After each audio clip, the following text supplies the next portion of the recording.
ഇപ്പോൾ നാം ശ്രവിച്ചുകൊണ്ടിരിക്കുന്നത് morning voice എന്ന ആത്മീയ ശുശ്രൂഷയാണ്. ഇന്ന് ദൈവവചനത്തിൽ നിന്നും കർത്താവിന്റെ ദാസൻ വിനോദ് തോമസ് കോട്ടയം ധ്യാനചിന്തകൾ പങ്കുവയ്ക്കുന്നു.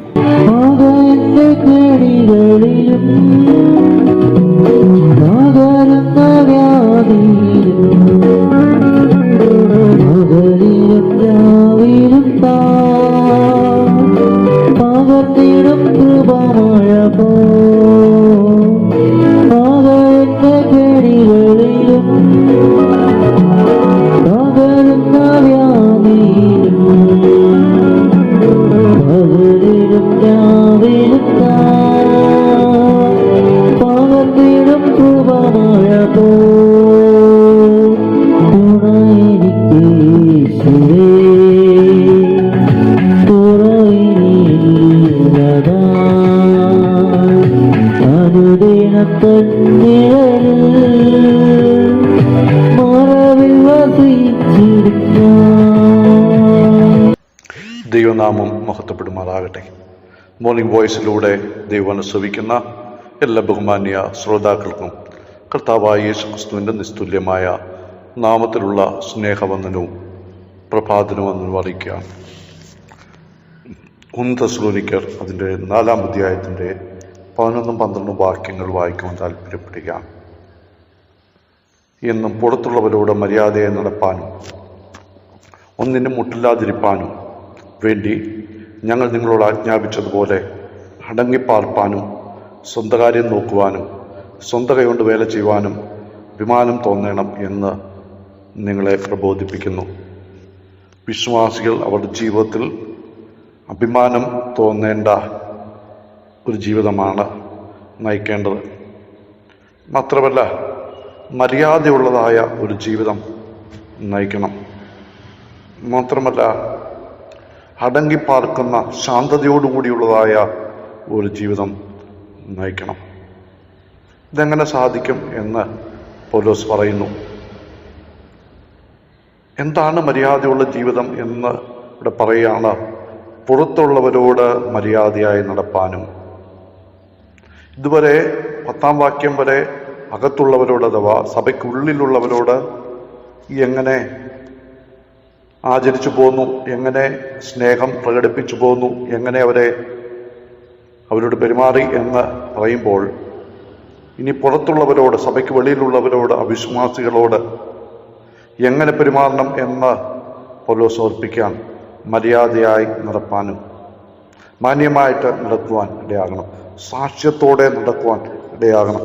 പൗലോസ് കൊലോസ്യ ലേഖനത്തിൽ 4-ാം അധ്യായത്തിലേക്ക് വരുമ്പോൾ 5-ാം വാക്യത്തിൽ പറയുന്നത്, സമയം തക്കത്തിൽ ഉപയോഗിച്ചുകൊണ്ട് പുറത്തുള്ളവരോട് ജ്ഞാനത്തോടെ പെരുമാറുകയും, പുറത്തുള്ളവരോട് സ്വർഗീയമായ പരിജ്ഞാനത്തോടെ വിവേകത്തോടെ പെരുമാറുവാൻ, അഥവാ കർത്താവായ യേശു ക്രിസ്തുവിനെ പുറത്തുള്ളവരുടെ മുമ്പാകെ വെളിപ്പെടുത്തുവാൻ, നമ്മെ കാണുന്നവർ ക്രിസ്തുവിനെ കാണുവാൻ.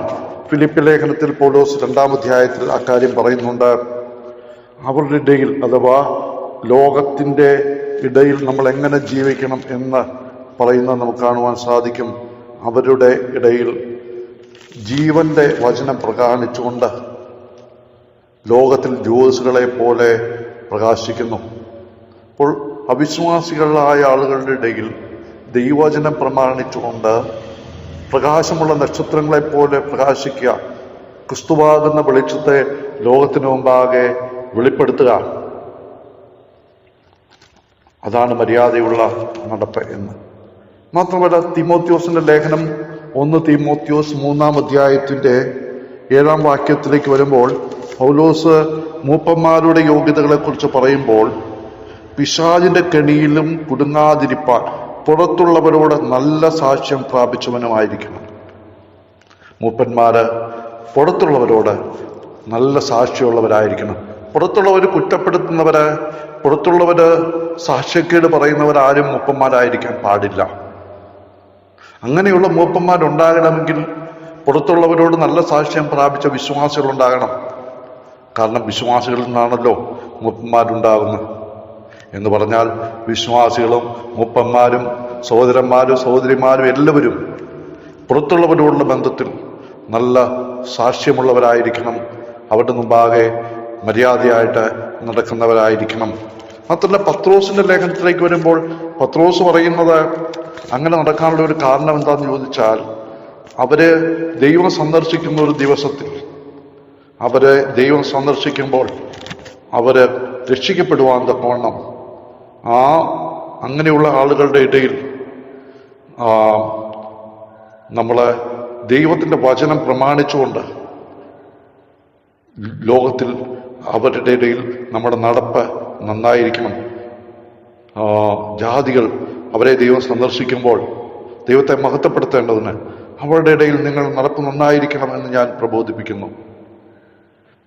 പുറത്തുള്ളവരോടുള്ള ബന്ധത്തിൽ നല്ല സാക്ഷ്യമുള്ളവരായിരിക്കണം. അടുത്തതായിട്ട് പൗലോസ് ഇവിടെ പറയുന്നത് അവരുടെ ഭൗതികമായ ജീവിതം എങ്ങനെയായിരിക്കണം എന്ന് പറയുകയാണ്. അടങ്ങിപ്പാർക്കണം എന്ന് പറഞ്ഞാൽ ശാന്തതയുള്ള ഒരു ജീവിതം നയിക്കണം. ഭവനത്തിൽ ഉള്ളിലാണെങ്കിലും ചുറ്റുപാടുള്ളവർ ശ്രദ്ധിക്കുമ്പോൾ വളരെ ശാന്തമായി, കലഹിക്കാത്തവരായി, ശാന്തന്മാരും കലഹമില്ലാത്തവരുമായിരിക്കണം. ഭവനത്തിൽ കലഹവും പ്രശ്നങ്ങളും ഉണ്ടാകുമെങ്കിൽ അത് ചുറ്റുപാടുടെ ഇടയിൽ വലിയൊരു സാക്ഷ്യക്കേടായിട്ട് മാറും എന്നുള്ളതാണ്. ശാന്തതയുള്ളതായ ഒരു ജീവിതം. മാത്രമല്ല സ്വന്തം കാര്യം നോക്കണം, സ്വന്തം കൈകൊണ്ട് വേല ചെയ്യുവാനും അഭിമാനം തോന്നണം.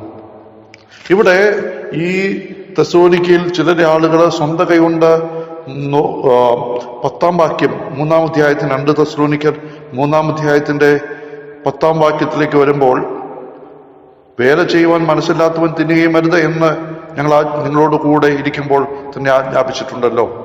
ഭക്ഷിക്കാനുള്ള അല്ലെങ്കിൽ ഭക്ഷണം കഴിക്കാനുള്ള യോഗ്യത വേല ചെയ്യുന്നവർക്കാണ്. എന്നാൽ തെസ്സലോനിക്കയിൽ ചിലര് 3:15 വായിക്കും, നിങ്ങളിൽ ചിലർ ഒട്ടും വേല ചെയ്യാതെ പരകാര്യം നോക്കി ക്രമപ്പെട്ട് നടക്കുന്നുവെന്ന് കേൾക്കുന്നു. ഇങ്ങനെയുള്ളവരോട് സാവധാനത്തോടെ വേല ചെയ്ത് അഹോവൃത്തി കഴിക്കണമെന്ന് കർത്താവായ യേശു ക്രിസ്തുവിന്റെ നാമത്തിൽ ഞങ്ങൾ ആജ്ഞാപിച്ച് പ്രബോധിപ്പിക്കുന്നു. മറ്റുള്ളവരുടെ കാര്യങ്ങൾ നോക്കി എന്ന് പറഞ്ഞാൽ ജോലി ചെയ്യാതെ മറ്റുള്ളവരെ ആശ്രയിച്ച് ജീവിക്കുന്ന ആളുകള് ക്രമം കെട്ട് നടക്കുന്നവരാണ് എന്ന് പൗലോസ് പറയുകയാണ്. എല്ലാവരും ജോലി ചെയ്യുന്നവരായിരിക്കണം. ഏതൊരു ജോലിയാണോ ഏൽപ്പിച്ചിരിക്കുന്നത് ആ ജോലിയിൽ വിശ്വസ്തരായിരിക്കണം. നമുക്കറിയാം, അലസരായിട്ട് ഒരു ജോലിയും ചെയ്യാതെ മടിയന്മാരായിട്ട് നടക്കുവാൻ ഒരിക്കലും കർത്താവ് ആഗ്രഹിക്കുന്നില്ല. കാരണം കർത്താവ് വിളിച്ച് ആക്കിയ ശിഷ്യന്മാര് പത്രോസും അന്ത്രയോസും മീൻ പിടിച്ചുകൊണ്ടിരുന്നപ്പോഴാണ് കർത്താവ് വിളിച്ചത്. സബദി മക്കളായ യാക്കോബ് യോഹന്നാനും വല നനക്കൊണ്ടിരുന്നപ്പോഴാണ് വിളിച്ചത്. മത്തായി വിളിക്കുമ്പോൾ മത്തായി ചുങ്കം പിരിച്ചുകൊണ്ടിരിക്കുമ്പോഴാണ് വിളിച്ചത്. ഇങ്ങനെ ജോലി ചെയ്തുകൊണ്ടിരുന്നവരാണ്. അല്ലെങ്കിൽ അവര് വെറുതെ അലസരും മടിയന്മാരുമായിട്ട് നടക്കുന്ന ആരെയും കർത്താവ് വിളിച്ചിട്ടില്ല. തങ്ങളുടെ സമയം പാഴാക്കി പരകാര്യം നോക്കി മറ്റുള്ളവരുടെ കുറ്റം പറഞ്ഞ് മറ്റുള്ളവരെ വിമർശിച്ചുകൊണ്ട് ഒരു കാര്യവും നോക്കാതെ ജീവിക്കുന്നവരെ ദൈവത്തിന് ആവശ്യമില്ല. പ്രിയപ്പെട്ടവരെ, നമ്മുടെ ജീവിതം എങ്ങനെ ഇരിക്കുന്നു എന്നുള്ളത് സ്വന്തം കൈകൊണ്ട് വേല ചെയ്യുവാനും നമ്മുടെ ആവശ്യങ്ങൾ നിറവേറ്റുവാൻ സ്വന്തം കാര്യം നോക്കണം. സ്വന്തം കുടുംബത്തിന്റെ കാര്യങ്ങളോ മറ്റുള്ളവരെ പൗലോസ് മറ്റുള്ളവരെ വേല ചെയ്ത് സഹായിക്കുന്നവനായിരുന്നു നമുക്കറിയാം. എന്നാൽ അതോടൊപ്പം തന്നെ സ്വന്തം കാര്യം നോക്കുവാനായിട്ട് അധ്വാനിക്കുന്നവനായിരുന്നു പൗലോസ് എന്നുള്ളത് നമുക്ക് കാണുവാൻ സാധിക്കും. നമ്മളെ ഏൽപ്പിച്ചിരിക്കുന്ന ശുശ്രൂഷ എന്തായിക്കൊള്ളട്ടെ, കർത്താവിന്റെ വേലയിലാണെങ്കിൽ അതിൽ അധ്വാനിപ്പാൻ, അല്ലെങ്കിൽ കൃഷിയാണെങ്കിൽ ആ കാര്യത്തിൽ അധ്വാനിപ്പാൻ, വിദ്യാഭ്യാസത്തിലാണെങ്കിൽ ജോലിയിലാണെങ്കിൽ ഉത്സാഹത്തിൽ മടുപ്പില്ലാത്തവരായിട്ട് ആത്മീയ കാര്യത്തിലും ഭൗതിക കാര്യത്തിലും വലിയ ഉത്സാഹമുള്ളവരായിരിക്കണം. വേല ചെയ്ത് അതുകൊണ്ട് അഹോവൃത്തി കഴിച്ച് മറ്റുള്ളവരെ സഹായിക്കുന്നവരായിരിക്കണം. അങ്ങനെയുള്ളവരെയാണ് ദൈവത്തിന് പ്രസാദം. ആ നിലയിൽ നമ്മുടെ ജീവൻ നയിപ്പാൻ ദൈവത്തിലെ ആത്മാവ് നമ്മെ സഹായിക്കുമാറാകട്ടെ. ജീവ